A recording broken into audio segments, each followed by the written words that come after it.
Operation सिंदूर सफलतार लक्ष्मीपुर अनुष्ठित है पराक्रम शोभायात्रा।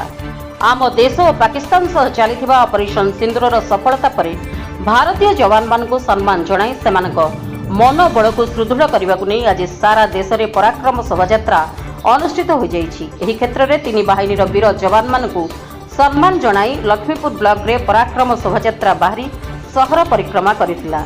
एथिरे सर्वदलीय लोकप्रतिनिधि समेत बहु संख्यार महिला पुरुष वयोज्येष्ठ व्यक्ति सामिल होई हाथ में त्रिरंगा पताका धरी विभिन्न प्रकार स्लोगान दे स्थानीय मिनी स्टेडियम रु बाहरी घोड़ाबंध आंबतोटारे पहुंचीथिले।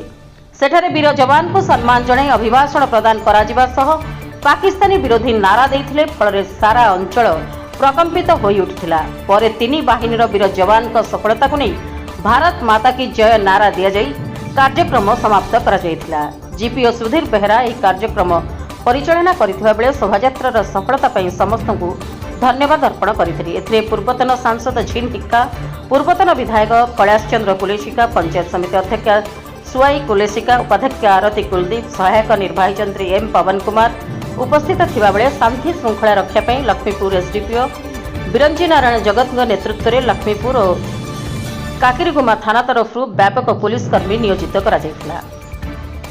लक्ष्मीपुर प्रमोद जेना का रिपोर्ट, रिपब्लिक ओडिशा, साधारण लोकों स्वर।